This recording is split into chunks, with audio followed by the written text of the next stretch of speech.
Hey everybody, it's Golmedex, and welcome back to some more Magic Arena, and today we're going to be playing this week's Midweek Magic event, which will be a Phantom Bot Draft of Phyrexia, All Will Be One. As always, this Midweek Magic event is going to be completely free. It is going to be a Phantom event, so during this draft we won't be keeping any of the cards that we draft, but we will get some experience with the Phyrexia All Will Be One format, and some free random, rare, and mystery cosmetic rewards. So without further ado, let's hop into the draft, see where the cards take us today. For our pack one, pick one, we have a pretty fun rare we could go for. We'd have to get a lot of token production to work with this ability. Otherwise, it is kind of just a 4-mana 4/4 with no other relevant abilities. So I don't think I'm going to start with that. This is also a really aggressive format where you want to have a really low curve of high power creatures. 4-mana 4/4 is a tiny bit slow if it doesn't have an immediately impactful ability, which this doesn't have an ability that does anything without some support from other cards that are producing tokens. So I'm not the biggest fan of Mondrak. Obviously, if it wasn't Phantom, we could absolutely draft it for the collection. But I think I'd rather take one of the cheaper, more aggressive cards like a Barbed Batterfist. This is basically a 2-mana 3/1 that leaves behind this nice little equipment. An Exuberant Fuseling, a 1-mana 1/1 trample that keeps getting bigger as more of your permanents start dying. And the Flensing Raptor, that is nice for your toxic kind of strategies. 2/2 flyer with Toxic 1 to start getting some poison counters onto your opponent. If you can get 10 onto them, they are going to lose the game automatically, regardless of their life total. My preferred way to draft this format is to be somewhere within red, green, and white. I feel like blue and black are definitely more narrow and weaker colors in this format, and my favorite decks are just aggressively beating down for just life total damage rather than toxic, because toxic is a parasitic mechanic where you need to have a bunch of different toxic cards in your deck for most of your cards to function. Otherwise, a lot of them really fall apart and go down quite a bit in power level when you only have like a few copies of them. So it's the kind of archetype that's only going to be powerful when it's really open. Whereas if you're just in the strongest aggressive colors, playing just strong aggressive cards, you're always going to have a very functional deck. So I'd rather take one of these red cards like Fuseling or Batterfist over the Raptor, since they're much less narrow. And I'll start with the Exuberant Fuseling here. For pick 2, we have some more solid toxic build-arounds like Viral Spawning and Ribskiff. We've also got Indoctrination Attendant, which is a lot more flexible than it looks because one of the primary mechanics in this format is 4 Mirrodin. That's a mechanic that makes it so any of your equipment that enter the battlefield with 4 Mirrodin come with a 2/2 warrior or rebel, something like that. So with the Indoctrination Attendant, you could play this, pick up one of your equipment to recast it and get another 2/2 out of it. So this is a card that is strong in both toxic decks and red-white decks that have that 4 Mirrodin equipment mechanic. So this is a little more flexible than the Flensing Raptor, but we did start with red, and we have one of the strongest commons in the whole format, the Chimney Rabble, that's on color for us. 4-mana 3/3 haste that spits out a 1/1 Phyrexian Goblin, playing both the offensive and the defensive really, really well at the same time. And it's a solid amount of stats for the mana cost. Love me a Chimney Rabble. For pick 3 here, we're having a great time just sticking to red with a Hexgold Halberd. 2 mana for a 2/2 First Strike Trample. Only has those abilities during your turn, but it's also got this equipment that you can move around to give something else the First Strike and Trample. So real great stat line for that mana cost. There's also Hazardous Blast, which is a pretty solid finisher in this format, making it so nothing can block this turn. So if you get into a board stall, this is your way to get the last few points of damage in. Plus, there are quite a few 1 toughness creatures. There's going to be aggressive decks using cards like Exuberant Fuseling and like the Barbed Batterfist I showed off that was a 3/1 that could die to the Hazardous Blast. And there's some 1/1 tokens in the set. There's 1/1 Goblins, and there's 1/1 Phyrexian Mites with Toxic. So it kills all of those as well when you cast it. So this is a good card. A little better than Bladegraft Aspirant probably, but I think Halberd is better than either of these. For pick 4, we have 3 interesting options here. We'll start with the Ichor Plate Golem. It's colorless, so it can fit into any deck, but because it is completely focused on oil synergies, it's much more of like a red, blue, or green kind of card. Those are the 3 colors with the most oil counters running around.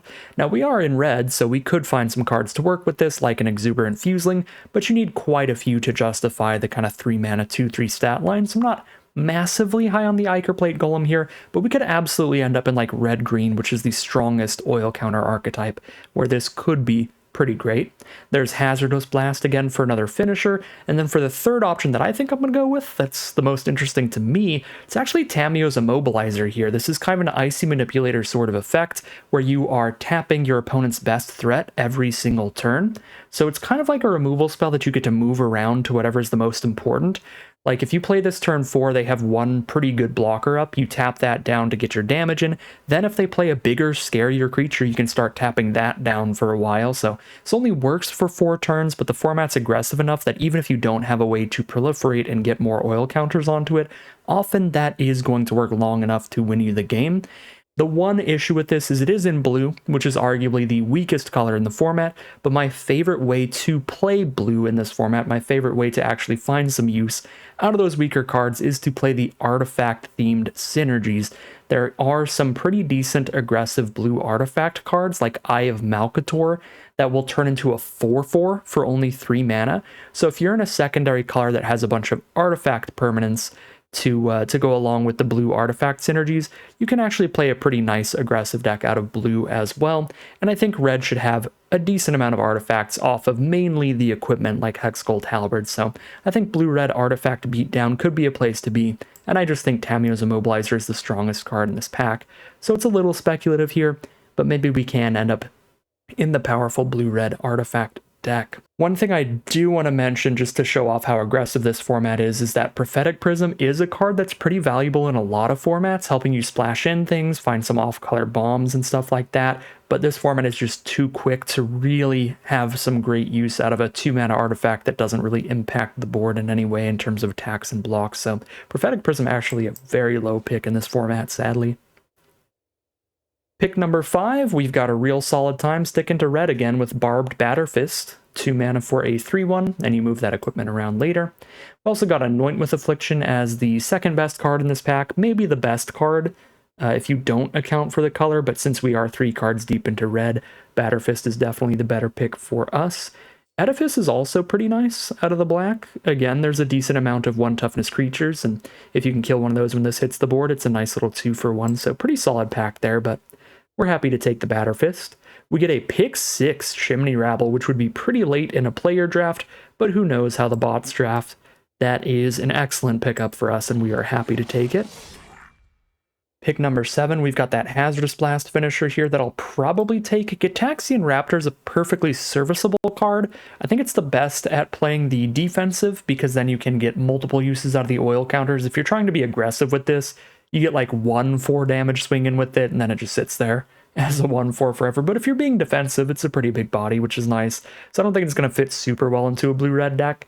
Transplant Theorist I think would fit a little bit better, but it's also more of a defensive stat line there as a 2/4 for 4. Not the greatest at getting damage in. I'm just going to take Hazardous Blast. Pick number 8, we've got Axiom Engraver, which is a solid way to keep your draws flowing later in the game. Once you're flooding out, you're just getting rid of those lands, replacing them with other stuff. Perfectly fine card. Crescendo's a fine trick as well. Awaken the Sleepers. Kind of a narrow card. It's only going to be useful when you are attacking in for lethal, but it does help get a lot of damage in for that lethal attack, so those are definitely options as well, but my preferred card here is the Engraver. Pick number 9, don't really think there's anything I'll be playing here. Maybe a Meldweb Strider. I guess it does attack as a 5-mana 5/5 Vigilance at the top end. It is an artifact as well for artifact synergies.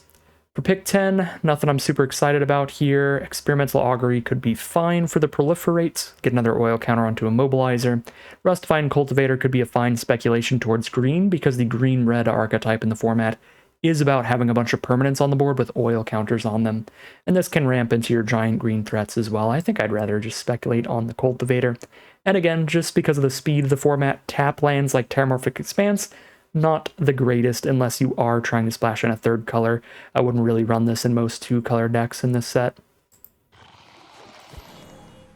Pick 11, another Terramorphic, but there's also the Eye of Malcator, which is the main piece to aggressive blue decks in the format, the main piece to those aggressive artifact decks. It's a 3-mana artifact that scries 2 when it hits the board, and then whenever another artifact enters the battlefield under your control, it becomes a 4/4 until end of turn.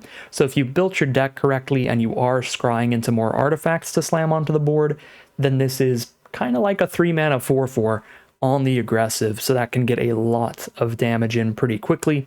And again, it sets up your draws to make sure you keep drawing into more artifact threats. So we'll take Eye of Malcator over a second copy of Hazardous Blast. I do think there's some diminishing returns on Hazardous Blasts. I think the first copy is very good, and then the more you get, the kind of weaker they become. You definitely don't want to have like 3 or 4 in your deck. 2's probably still fine, but if you have 3 or 4, they can clump up in your hand to where you have multiple of these, but not enough actual creatures on board to get any damage in when you cast them.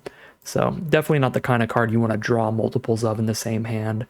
Now, that being said, Curator and Kinsmith are pretty narrow, pretty weak, so I'll still take that second Hazardous Blast there. Here I'll take a Surgical Skull Bomb. I just don't think that the card selection of Thrill Possibility is the greatest, and the Skull Bomb being that nice little tempo bounce spell can be fine. It's also an artifact hitting the board to trigger the Eye of Malcator. For pack 2, pick 1, we have one of the strongest bomb rares of 2023, and that is White Sun's Twilight. This is double white and X to gain X life and make X 1/1 Phyrexian Mites with Toxic that can't block. But if you spent at least 7 mana total, so double white and 5, then you will destroy all other creatures.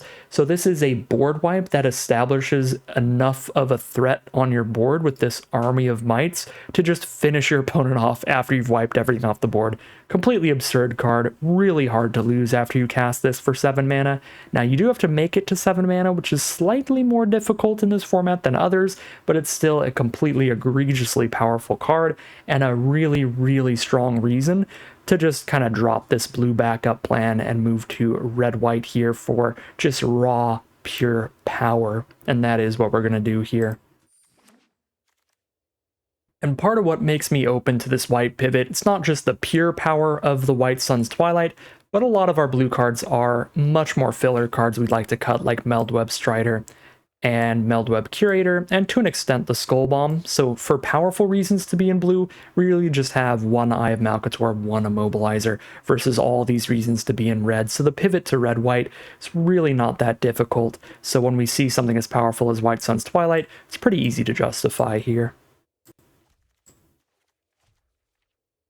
For pack 2, pick 2, we can get our 3rd copy of Chimney Rabble or our 2nd copy of Exuberant Fuseling. Big fan of either of those cards. Even Cacophony Scamp works pretty well. It's a fun little combo with Barbed Batterfist where you can equip this with the Batterfist to make it a 2/0, so it will die when you equip it, and then you get to do 2 damage to any target, kind of turning your Scamp into a little removal spell. So all these red cards are pretty fun, and I enjoy them all. I do think it's pretty hard to argue with the raw amount of stats you can get out of the Chimney Rabble, though. For pack 2, pick 3, we're just going to continue and have every Chimney Rabble in the draft pot, I guess. They're really just going to let them move over. Ooh, nice visual glitch there, Arena. That's interesting. Our deck is all shadowy. Yeah, I heard there were a lot of glitches with the latest update, but I have not played since the update, so that is interesting that our deck is all in shadow here. Yeah, we definitely need some more 1 and 2 drops, but I think we've got 4 already. We're not doing horrifically there. We can afford to take a Chimney Rabble here. Plus, there are no 1 or 2 mana creatures to take over it here. The only other card really competing is maybe Basilica Shepherd for like a bigger flying Chimney Rabble, sort of. Charge the Mites for some interaction. Or Plated Onslaught's like another finisher, but with 2 copies of Hazardous Blast, I don't think we need a Plated Onslaught kind of card. It's kind of already covered by the blasts, so take another Chimney Rabble here. Pack 2, pick 4. I do really like Hexgold Hoverwings. It's got some fierce competition with how many 4-mana cards we have, but this makes all of our equipment give our creatures +1/+0 in addition, so it's really good with our Hexgold Halberd and our Barbed Batterfist. Plus, it's a 4-mana 3/2 flyer by itself, and you can move this equipment around to give flying and +1/+0 to whatever we want, which can find some extra damage through some stalled board states. So Scamp would help the curve a good amount, but I'm going to take Hoverwings. I think it's enough stronger to take it here. Pack 2, pick 5. I think Mandible Justiciar is a perfectly serviceable 2-drop in these red-white decks. I like it better in blue-white, where you are almost all artifacts, but red-white equipment, it's also pretty good in. 2 mana, 2/1 lifelink. It's pretty hard to race a nice little lifelinking beat stick like that in an aggressive mirror match, which is a lot of the matchups in Phyrexia all will be one, and this gets some really good triggers when you're playing your equipment, so take the Justiciar here. over not much, just a Volshock Splitter, which is definitely much weaker than our Hover Wings or our Chimney Rabble, so it's really easy to pass up on the 6th 4-mana spell. Well, now it's a little bit harder to pass up on the 6th 4-mana spell. Let's just see what happens if we play 7 copies of Chimney Rabble. I think that's going to be the the thumbnail image, if I can find some high-quality versions of that artwork. For pack 2, pick 7, not a huge fan of the Infested Flesh Cutter. It's just so much easier to fit in 4 Mirrodin equipment into your deck because they come with creatures, so they kind of count towards your creature count and your non-creature count, which is great. Whereas the Flesh Cutter is like purely equipment. It has 5 mana before it does anything. It can take over a game, but does so very, very slowly. Yeah, I just don't like this pack at all. I'll take a Fair Basilica. I don't know if that'll end up making the cut, but it is possible. Pack 2, pick 8. Bardiche is probably a fine 5-drop to top off the curve. Gleeful Demolition. The synergy here is that you want to blow up your own equipment to get 3 1/1s, but I don't find that to be particularly fantastic. It does make it so it is main deckable, right? Because you always have that backup plan. But really, ideally, you want to be destroying an opponent's artifact with this, and that's not always going to happen. So it's a bit narrow, a bit RNG there. But I guess I'm low enough on non-creature spells here. And with 6 4-drops, do I even need 5 drops? I can just play a Chimney Rabble turn 4 and turn 5. Yeah, maybe it is nice to take just another spell here, another non-creature card. Pick number 9. How the Mighty Have Fallen. Prophetic Prison's just not great in this format. We don't have any 3-drops right now. Gold Warden's Helm's a little bit filler, but it does synergize well with all of our For Mirrodin equipment nonsense, mainly the Hex Gold Hover Wings, and it also works pretty well with Mandible Justiciar. So I'll take Gold Warden's Helm over basically just Dune Mover. Just a 2-mana 2/1 artifact creature in this deck. Pick 10, Eye of Malcator or Basilica Skull Bomb. We're not going to end up in blue, so I guess we take the Skull Bomb, but this is quite likely to get cut. Just give something flying for 1 turn. 1 big jump. At least you get to draw the card back out of it when you do that, but it's a little slow. Plated Onslaught, again, probably gets cut since we have double Hazardous Blast, but maybe we play like 1 of each. These are both fun, kind of different sort of finishers. The Onslaught does work pretty well when we have 5 copies of Chimney Rabble, though, because that means we're going to have a wide board state. Any cards that are spitting out more than 1 creature off of the 1 card are going to synergize greatly with this. Just making sure that we're getting as much +2/+1 as possible. Instead of just +2/+1 to the Rabble, we're giving +2/+1 to the Rabble and a Goblin. And of course, everything else we have on board. Vanish into Eternity is another one of these cards I've really tried to avoid playing in this format, just because it is 6 mana to actually kill a creature. If you are getting rid of a non-creature card, it's perfectly efficient, but when you're getting rid of a creature instead of a non-creature, it's a whole ton of mana. All right, pack 3. Pick number 1. 6th Chimney Rabble. Is this the first Chimney Rabble I actually pass up on for one of these solid 1-drops like Exuberant Fuseling and Sawblade Scamp? Maybe it is. There's the Cinder/Slash Ravager, which is an incredible red-green oil card. There's the Glissa, a ridiculous green-black bomb. Sadly, we're not in either of those decks. There's an Indoctrination Attendant, which is a really fun synergy with the 4 Mirrodin equipment that I was talking about earlier. But again, I don't know if the 5 Chimney Rabble, 1 Hex Gold Hoverwings deck can afford to play a 7th 4-mana card. It's probably better to take one of these 1-drops here, or just for memes and just for fun, since this is a free draft and it doesn't matter, just see what happens if we draft literally every Chimney Rabble in the draft pod. You know what? I'm going to do that. We should take Exuberant Fuseling if this was a paid draft and we were really trying to get that win rate up. We need to work on this mana curve a little bit. But let's just have an absolute stack of 4-mana spells and take every single Chimney Rabble we see. That will be, if there's anything to learn from this video, let me just show you all the power of Chimney Rabble.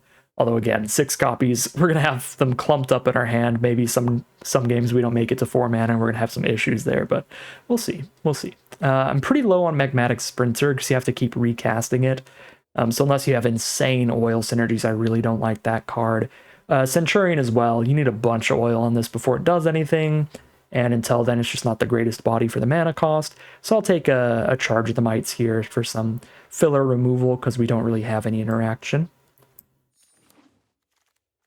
This is a fun combat trick alongside Mandible Justiciar as well. So pack 3, pick 3, we're 100% supposed to take another Barbed Batterfist here for the mana curve, but I'll take a 7th Chimney Rabble because it's funny. Pack 3, pick 4, now we do get something to work on the mana curve a little bit. Grab an Axiom Engraver here for another 2-drop. Pack 3, pick 5, nothing much here. There's the big finisher of Oxida Finisher.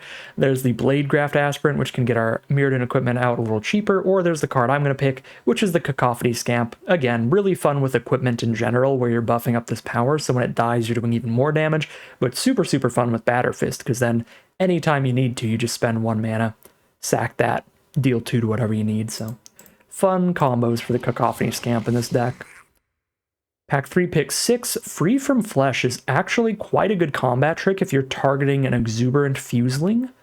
I guess it's also decent targeting a Cacophony Scamp, but I guess that's only 2 cards in our deck that it's really good with. Otherwise, it's just 1 mana +2/+2, which isn't the greatest. But I still want that over another 1-drop creature like Sawblade Scamp. What is the creature count?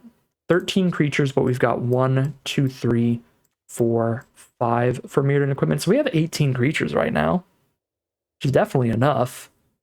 Yeah, it's a bit narrow, but I really like the idea of being able to use this on our Exuberant Fuseling. 2 more oil counters on it, so it's a 3/1 trample at base stats that's getting +2/+2. So if we live in Magical Christmas Land and our Fuseling attacks into a 2/1 or something, making it 3 toughness and like 5 power with trample is super fun. Alright, pack 3, pick 7. Super solid 3-drop with this Menacing Threat, the Furnace Punisher. Also damages people if they're running a bunch of the Sphere lands that you can sacrifice to draw a card, but those aren't incredibly popular, so that doesn't happen very often. Just a 3-mana, 3/3 menace mainly. For pick 8, 3rd Engraver's fine. Centurion's pretty filler. Furnace is maybe not making the cut because I just like untapped lands for the most part here. Yeah, I don't know if I'm going to play 3 Engravers, but I'll still take a 3rd one over the land. Pick 9, we got another Fuseling to come back. All right, really happy with that. Surprised I saw this come back, but I will take this here. It works excellently with our Free from Flesh, and it keeps our mana curve nice and low. Furnace Strider is usually a really nice card. It's super beefy. It's probably going to be the biggest creature on board basically every time you play it, but with the way that our mana curve is, I don't think our deck can really afford 5-mana spells because we already have stuff to play turn 5 and onward because we have 8 4-mana cards. So we're going to spend turn 4 playing a 4-mana card, but then we're also going to spend turn 5, 6, and 7 playing more 4-mana cards. So I don't want to clump up that much. So Furnace Strider, really, really good card. Definitely keep your eye on it. I think it's best in red-green, where you can slam this beefy thing down, haste it in, and then slam a big green beefy creature down and haste that in as well. But it is still just a great stat line for the cost. So I would run it in any red deck. Just not the 8 4-drop red deck, probably. Pick 10, we didn't get the Barbed Batterfist back, I think, because I think this was the pack that had Batterfist versus Rabble. So RIP on that one, sadness on the stack. Just throw a Skull Bomb to the side. Pick 11, Against All Odds is another fun synergy for your 4 Mirrodin equipment. You get to blink one of your artifacts or creatures to exile it, return it to the battlefield, and trigger its Enter the Battlefield effect. So that works with all the 4 Mirrodin equipment. They get to get another 2/2 that is equipped. And, of course, you get to also reanimate something that costs 3 or less. So usually you reanimate a small aggressive creature and flicker your Mirrodin equipment, get pretty solid value there. But again, it's another 4-mana spell. I don't think I really have room for it. Not that I have room for a second Plated Onslaught, but a little more likely than another 4-drop. Ooh, Sawblade Scamp I do have room for. You can play basically as many 1-drops as you want in this format as long as they're decent cards, and Sawblade Scamp is perfectly serviceable in these red-white decks because a chunk of your creatures count as non-creature spells to get oil counters onto this thing to ping your opponent for the last few points of damage late in the game. So in this set, if you are drafting a lot of 4 Mirrodin equipment, you can do the normal thing where you say type CR to sort by type creature, but you also do type creature or type equipment. because all your 4-mana equipment count towards your creatures. So nice little tip for checking out your mana curve when you are building the deck in the end. Now, there isn't a way to splay out your 7 Chimney Rabbles to make it really obvious that you have a million 4-mana cards, and you have more 4-mana cards than anything else on the mana curve, but you do want to really keep track of that number and keep that in mind. So I think we're just going to cut a couple creatures and a couple of our most narrow and filler non-creature spells. I think Vanish into Eternity costs way too much mana before it actually interacts with a creature, so I'm probably going to cut that. I don't want 2 Hazardous Blast and a Plated Onslaught for finishers, so I'll just go 1 and 1. 1 Blast, 1 Plated Onslaught. I will keep a Charge the Mites in here, even though I'm not particularly high on it, just because we don't have any actually good removal. We didn't find any of the red removal spells like Volt Charge or Hexgold Slash.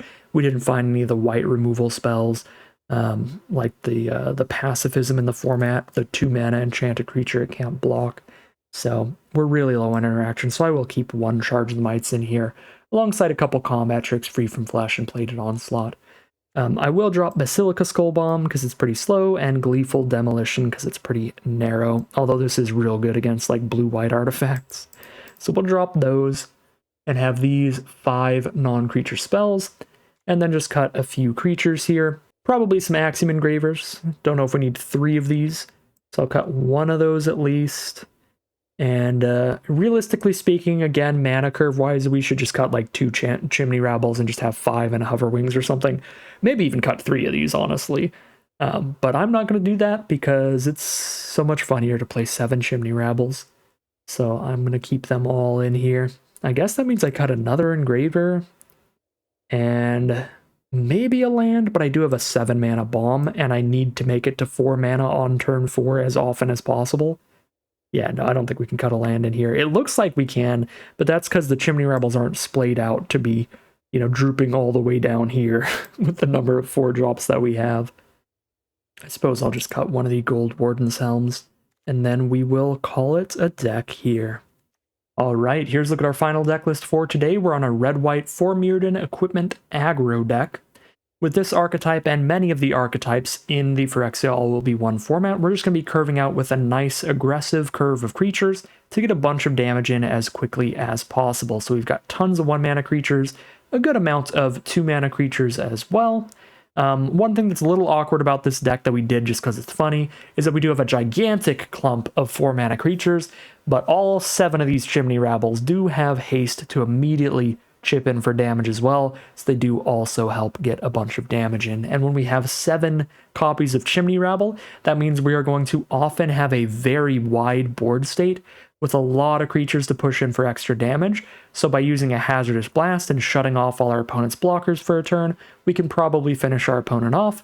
And by using a Plated Onslaught to give our whole board +2/+1, we can also probably finish our opponent off. So we're just curving out, slamming down as many creatures as possible, and then maybe using one of these big finishers of Hazardous Blast or Plated Onslaught to finish our opponent off. The biggest flaw with this deck is we are low on interaction, with just 1 Charge of the Mites here for removal, and 1 Free from Flesh to try to win a combat. But otherwise, I think the creatures are all pretty great in here. The curve's a little awkward because we went for the 7 Chimney Rabble, just for fun.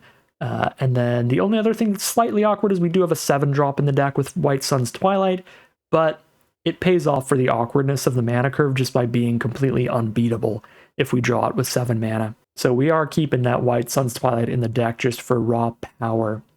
So that is a look at the deck. We'll see how it does soon enough as we head into the gameplay.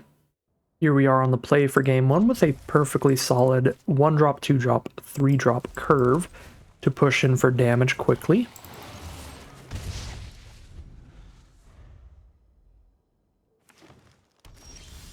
Playing against a green deck here. Now I can slam down Gold Warden's Helm turn 3 to buff Justiciar, or just still play Furnace Punisher for a nice menacing threat. Probably better to play the Furnace Punisher. I mean, if they play Long Legs, it might be better to play Helm here, then I still hit for 3 this turn, otherwise I don't hit at all. I don't know, I still want to get a menace threat down though, so drop that, skip out on damage this turn, maybe still get the 3 in next turn playing Gold Warden's Helm. And then I can start moving the helm around to be able to still attack in the 1/3. Ooh, death touching 1/3 now. So I guess they can double block Furnace Punisher to kill it. Ooh, Hexgold Halberd, 3 mana to move that around for the first strike trample. So I guess I just Helm. I don't send in Punisher here because we can make a first striking Punisher next turn. But we do send in Justice here because I think trading that into the Basilisk is pretty solid.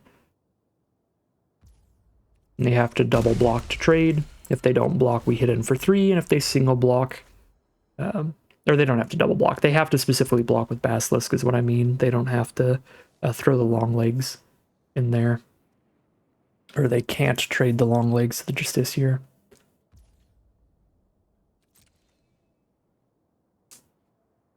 Alright, I'm about to get another oil counter. Ooh, okay. Sure. Be interested to see if they're about to get a ton of poison damage in here or something. No, they are just racing. Bold race from our opponent. I think they might just die for that here. We'll see. We are going to be dealing more damage than it looked like we were going to, because we are going to buff Justiciar. So 1, 2, 3, 4, 5, 6, 7, 8, 9. They're definitely not dead. But this is pretty fantastic. Yeah, they're pretty dead next turn, I think. And since we top-decked a Fuseling and they didn't hold up a blocker, we can just play a Fuseling instead. Let's move the Helm to the Justiciar so that doesn't just die to a long legs on a future attack. Alright, should be very hard for our opponent to stabilize here. There isn't a 5-mana board wipe as far as I remember. It's really only the White Sun's Twilight as a board wipe out of white or green. There is the Wandering Emperor, that's a 6-mana. It's the Eternal Wanderer, actually. A 6-mana board wipe. They get to pick one creature for each player and destroy everything else. Alright, so they're just cashing in as much damage as they can, but it is not enough, and there's our first of 7 Chimney Rabbles. But that is going to be a victory for us in Game 1, starting things off 1-0, grabbing our first random rare reward. And that is going to be some gems from March the Machine, my favorite rare reward. Just goes right into the fun for playing some more drafts. Alright, here we are on the play for Game 2 with a mono-white hand that has 3 red spells in it. We're going to have to mulligan this one. This has both of our colors here. Not the greatest curve, 2-drop into 3-drop, but still definitely a keep, I think. I'm going to ditch a land here. We are running 17. Yeah, I think I can ditch a land here. 2 turns to draw into a land to play Gold Warden's Helm, and if I don't, I still have Batter Fist and a Free From Flesh. And I only need one land draw to cast everything in the hand. Alright, turn 1, Hexgold Slash on our 2/2 Rebel. Technically 3/1 because it was equipped, but the token itself's base stat line is 2/2. We're playing against a red-green.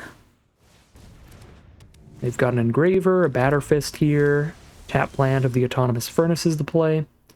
Got a Free From Flesh up as a trick that makes this 5 toughness so we can attack in freely to get 2 damage in. And still do whatever we want. We want to do something else here. Oh no. I guess that's only 4 power, but that's enough. Yeah, that's really bad for our opponent. That's really, really bad for them.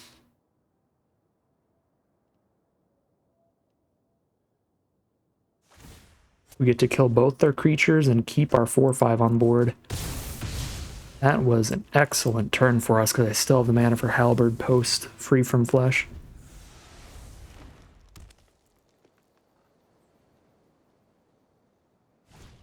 There's a Furnace Punisher, 3/3 Menace there. Got the Plated Onslaught, but I don't have the next white mana I need for it. So we need to Batter Fist up somebody to get it to 3 power to make it so we can actually attack in here. Could charge the Mites, that's only going to be 2 damage, which is not enough. So I have to Batter Fist up this halberded creature to poke for 3.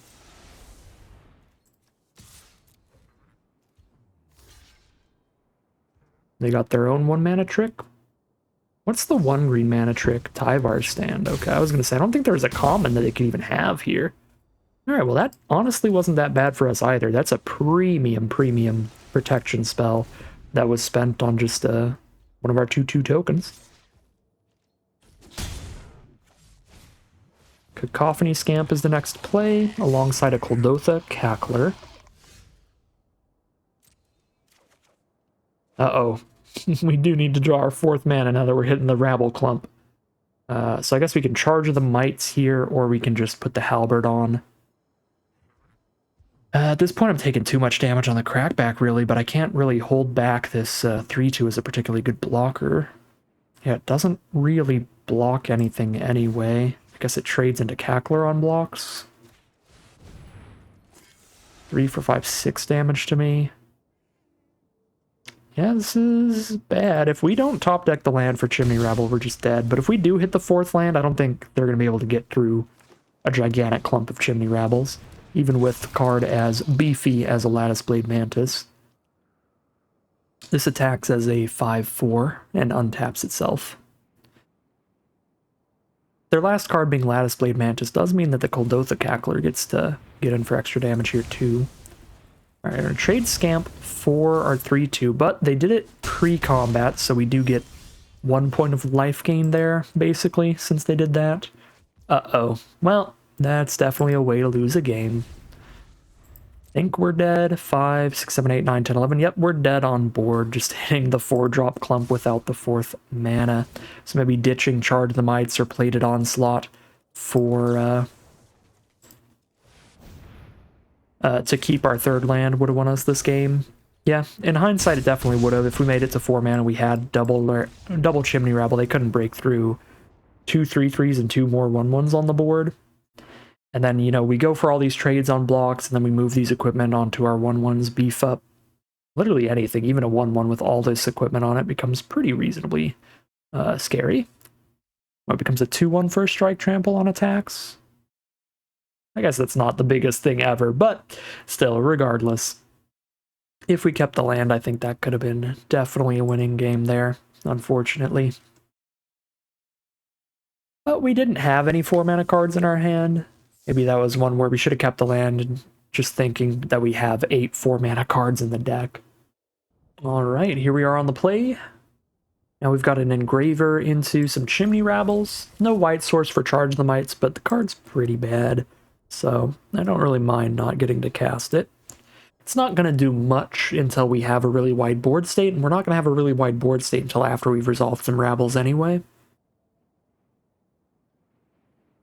So we really don't need the white source until we already... What, it's like turn 5 or 6 after we've resolved Rabbles.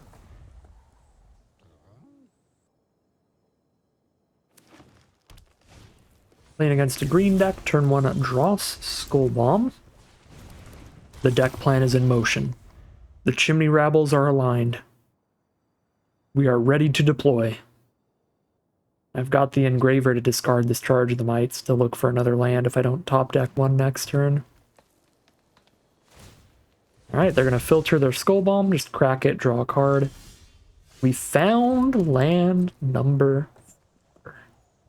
Sure, I'll just beat in. I'm not discarding a Rabble looking for a white source for Charge of the Mites. I could still discard Charge of the Mites, since I don't have a white source now anyway, but I think I'd rather just poke for a damage before the Chimney Rabble squad. Alright, Hunter Maze, mono green for now. There's a white source, and here come the Chimney Rabbles. Let's go, team.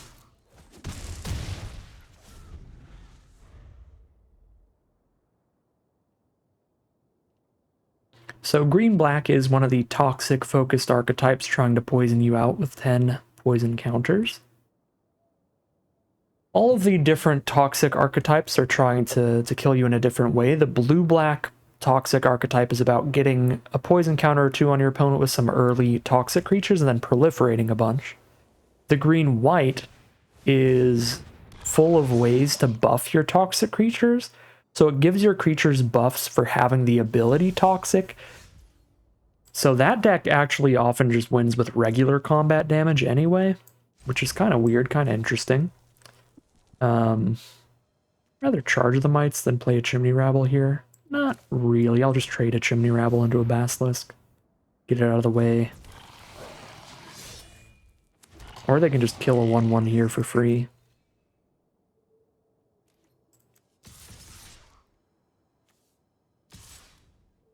I don't think I'll let them kill the Engraver for free. I probably should have just held the land and ditched that to Engraver. But if I make it to 6 mana, I can play Rabble plus Justiciar, so that's a solid reason to keep it. Ooh, if they've got the combat trick here, yeah, Zealot's Conviction, that's actually disgusting. Well, that's really bad. Still think we've got the winning board state, but they've got a lot of cards in hand to change that around.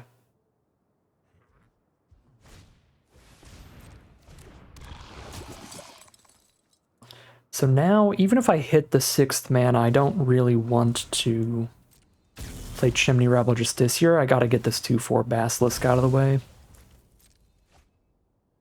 instead. Don't really want to ditch a card. So yeah, we just pass to our turn, then we charge the Mites the Basilisk and send in.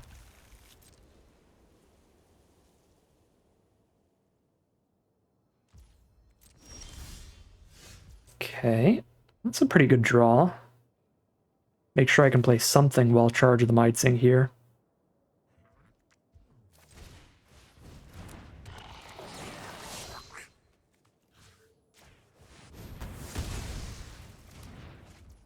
Alright, Duelist kills a 1/1, they take 3, 4, 5 damage here.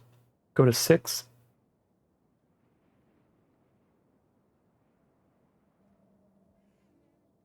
Sacking a 1/1 Golem to deal 2 damage to them here.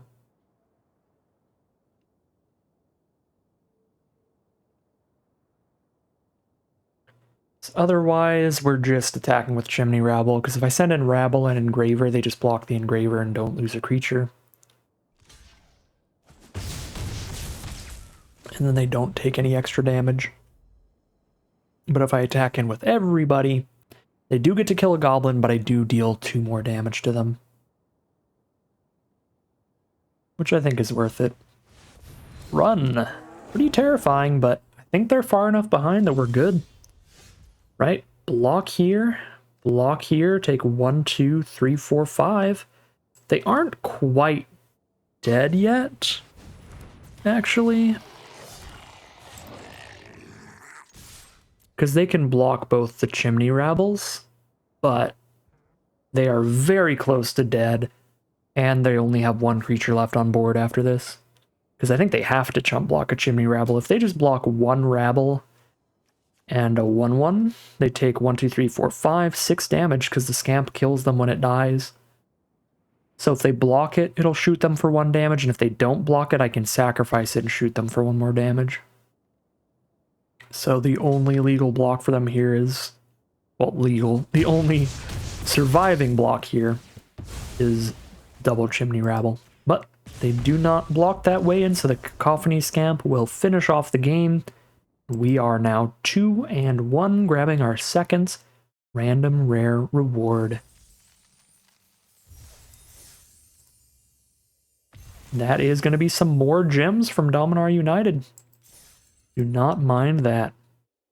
Alright, here we are on the play for what will hopefully be the final game. We've got Sawblade Scamp and Fuseling here to start things off, get some quick damage in. Got a Hazardous Blast to end things, shutting off all blockers for a turn. We do need to find a white source for the Hexgold Hoverwings, and as soon as I say that, I am rewarded. Thank you very much, Arena. But yeah, hand's looking pretty good. No turn 3 play, that's a little bit awkward. We aren't affecting the board every single turn, getting in for 1,000,000 damage, but our opponent is dropping Prophetic Prism, so they're also not affecting the board too much here. At least not till turn 3. Looks like a red-white mirror match. In turn 3, it is going to be a Duelist of the Deep Faith, which does hold off our current board state, but not the Flyer from Hexgold Hoverwings. And even if they kill the Flyer, I can move the wings around and get extra damage in that way. Oh. I don't think Koth can survive. Well, it's a +2? Ah, it's a +2, so I guess, yeah, I have to Hazardous Blast. We can't let them keep Koth. If they make it to the ultimate, then all of their mountains are removal spells dealing 4, and even if they don't, they can minus Koth and keep shooting our creatures, so we need to...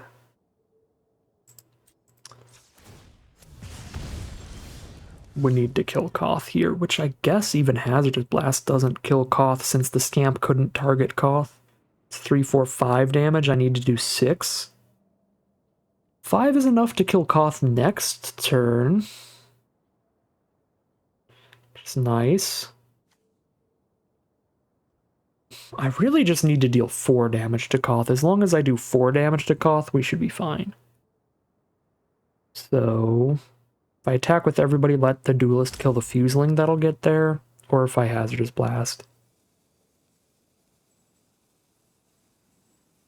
Hexgold Halberd isn't going to change the damage I'm doing. Actually, yes it can. Okay, yeah, Hexgold Halberd can do it. So if I Halberd, whatever's equipped with the Halberd also gets +1/+0 from Hover Wings, so I can move the Halberd then to the Fuseling, attack Koth with both. Koth goes to 1, or Koth goes to 3 and we kill their Duelist. Either way is pretty good for us. Alright, excellent. So now Koth cannot kill any of our creatures.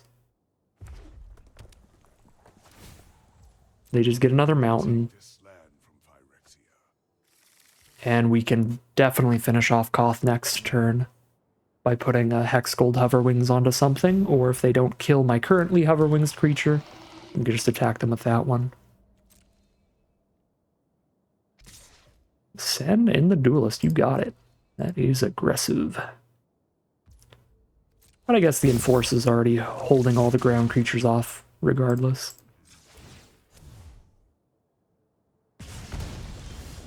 Okay. Not in love with the land draw here. Blast is 3, 4, 5, 6, 7, 8 damage to them.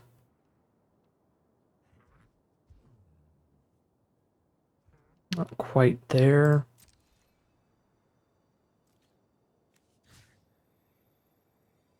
I think I have to just finish off Koth and pass. They have 1 mana removal? Oh my... Oh, no they don't. I was like, oh my god, they do. Like, this is a 1 mana trick to get flying? No, it's just +1/+1. Cool. Ossification. Exile the 2/2. Alright, I'll just give a different one flying then. Exile the Fuseling. Okay. That's cool too. Infested Fleshcutter. That is their 3rd artifact for the Orthodoxy Enforcer to get in big damage here. Down to 11. Find a Batter Fist. Not a bad draw.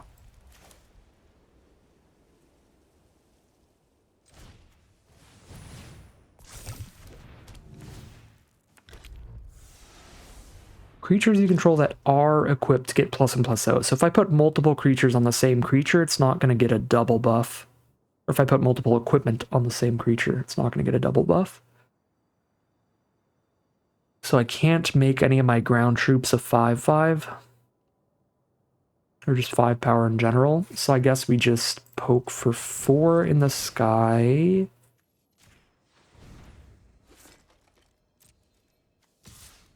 And then we Hazardous Blast, kill them next turn.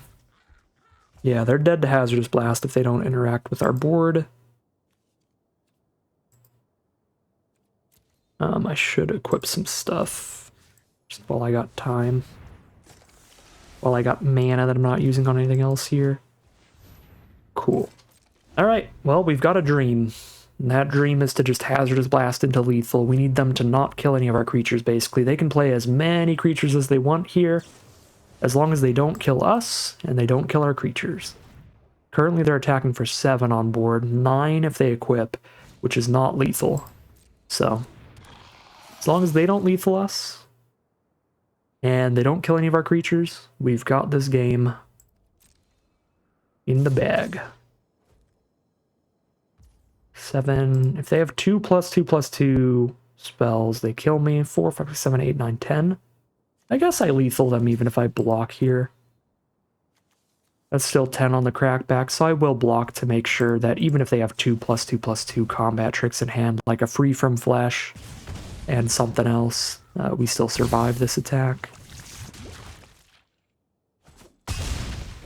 And I believe also if they have a removal spell, I would still not kill them either way. With or without the Scamp. Ooh. I'm actually 1 mana off from that. I was gonna be like, well, now they're super mega definitely dead. Not true. I did not have the 8th mana to Rabble and Hazardous Blast, but they do still die. They did not have the Hexgold Slash for 1 mana removal. So, very, very close game there in the end. We just hit a little bit of a land clump when they got a pretty beefy blocker with that Orthodoxy Enforcer. 5/5 Orthodoxy Enforcer, definitely putting in work. But we do make it in the end off of that Hazardous Blast, shutting off all the blocks. And that's going to be our 3rd and final victory for our Mystery Cosmetic. This could be basically any cosmetic on Arena. I think anyone that you can buy for gems. I don't think you can get any of the Universes Beyond cosmetics that you have to spend money on as this reward. But it could be a lot of cool stuff. It can be avatars, it can be sleeves, it can be card styles, anything like that. I've got my fingers crossed for anything other than a Parallax card style. That's the basic Magic Arena card style with the 3D effect on it. I just think they're the most common, the most basic of the card styles, so they're the most boring prize to get. So fingers crossed, anything but that. Alright, well, fair enough. We get the Parallax card style for Get Lost. Pretty basic final reward. But we got like 40 gems for free out of this event. Got to play some more Phyrexia All Will Be One, which I actually like a decent bit because I just like these aggressive, artifact-y, equipment-y kind of decks. Lots of fun stuff for me personally available in Phyrexia All Will Be One. So yeah, still a fun event, still completely free. Got a bunch of gems, got a random card style, even if it's not one that I would have preferred. But that is going to end today's video. As always, I'd like to thank my patrons and YouTube members for their support, as well as you for watching this video. If you enjoyed this video and are interested in seeing more, you can always like, comment, and subscribe to tell the YouTube algorithm to send you some more in your recommended feed. If you'd like to catch me live, you can check out the Twitch channel in the link in the description below. And if you'd like to support the channel directly, you can check out the Patreon link in the description below. But other than that, as always, thank you very much for watching, and I'll see you again soon for some more Magic Arena.